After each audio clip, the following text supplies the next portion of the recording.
Hello, I wanted to come on and talk to those of you, heard from a lot of you, where the glamour has worn off of this thing, especially if you're working from home. If you're not working from home, God bless you for going to work. If you're a healthcare worker or you work at a store or you're delivering, bless your heart. Thank you so much.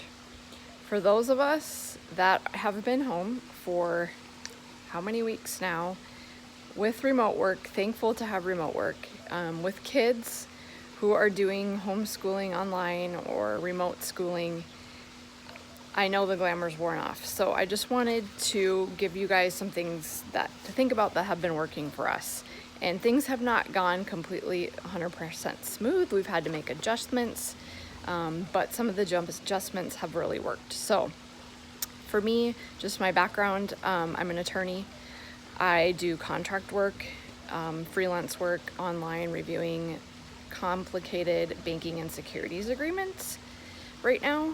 And I'm putting in 40 hours a week on this project, so I have to do that. I have 3 kids. They're all in elementary school. They don't have to turn in assignments for grades, but they need to keep up with their Zoom calls and turning in things, and being present for some, like my son has speech and things like that. So we have that. My husband works from home, selling insurance on Zoom. Thankfully, he can now do that on Zoom. He doesn't have to be out meeting people in their homes. We have no family in this area, so it's just us. We haven't seen anyone in person for 5 to 6 weeks. My kids love to play with friends in this neighborhood. We live in a great neighborhood in Arizona, and they are lonely for their friends, as I'm sure most of yours are too. So what has been working when I get overwhelmed or irritated or I'm just drained because I'm trying to keep all those balls in the air? Number 1, do one thing at a time. Sounds simple? Try it. When I try to do 2 things like homeschool and do my remote work, doesn't work. When I try to help my kids with their Zoom call and cook dinner, doesn't work. When I try to give my kid a bath and film a video, doesn't work. So try to focus on doing one thing, complete it until it's done, and you will have a sense of accomplishment and your sense of overwhelm will go down. Number 2, ask for help. If you have family in town that you know they're not seeing people, and you can do like safe quarantine or safe interaction with them, by all means ask for help, especially if you're a single parent. I know a lot of you are single parents, and you're trying to work, and that is really hard. Some of you are medical workers, single parents, and you're trying to work and homeschool. I see you guys. I know some of you very dearly. I'm not in your spot, but I can only imagine how difficult this is. All I can offer you is ask for help. See if you can find a babysitter that has committed to, like our nanny, we haven't been using her, but she's an only child. She lives with her parents nearby. She hasn't seen anybody but her boyfriend. If I was a single mom and I needed help, I would let her into my house just so I could get my work done every day, or I could have some time to like go for a hike or, chill out without my kids, because I need quiet. I need quiet to sustain myself. So if you have that option, there are a lot of 20-year-olds that are looking for work right now, you guys, and if you just made it a requirement that they couldn't be out and about, I'm sure they would love to get a paycheck. So ask for help. Number 3, transform your thoughts. They are your program. They become things in your life. And starting in May, I'm going to be doing an energy reset challenge in a Facebook group. I'm going to put a link to that challenge. Click on that link when we're done with this video. Send me your email and your name, and I'll put you in the Facebook group.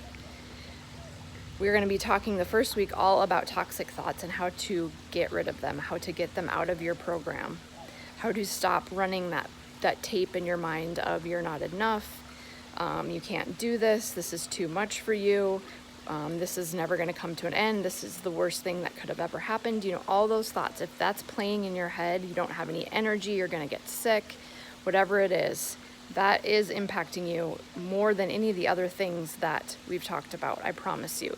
If those are your thoughts, they're destructive and they become things in your life.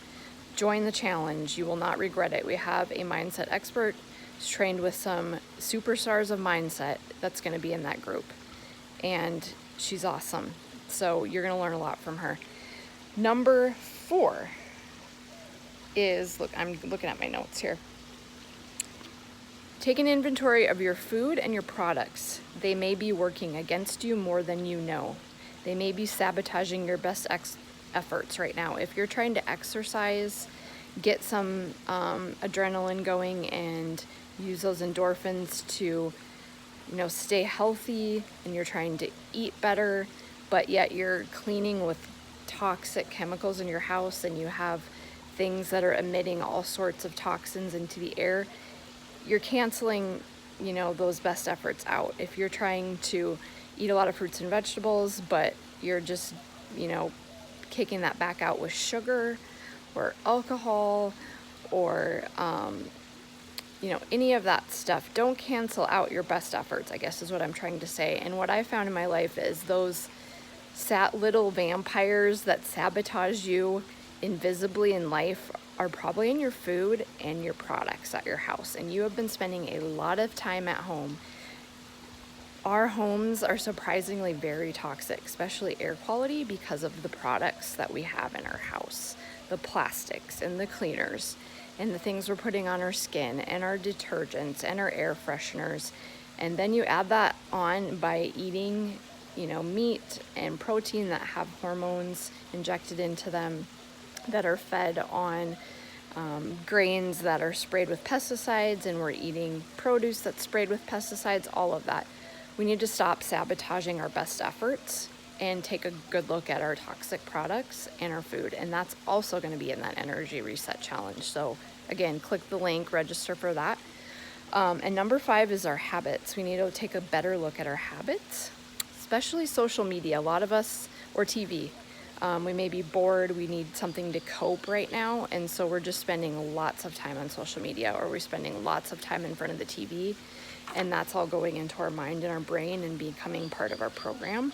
The comparison trap and just like the fear that's being spewed on TV, we need to put a lid on that, and we need to nix that habit, exercise some self-control, put some measures in place that will limit our exposure to that. So again, there's a couple other habits besides social media. It may be like coping mechanisms like smoking or more caffeine or sugar, skimping on water intake and drinking just, colas or sodas or alcohol or whatever. And again, you're sabotaging your best efforts. And you guys, it's a tough situation, but it doesn't have to be our darkest hour.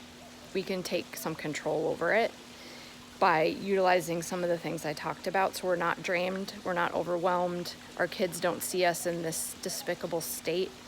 We can be there for them. And so again, I hope you enjoyed this video. Subscribe to this channel, click the link to send me your email, and I'll get you in more resources. I can send you my guide that has a few more tips on what we just talked about. Showing up for this time of our life. It's historic, it's epic. We don't want to just hide under the covers or in the closet. We want to show up. So join the challenge. Starts in May.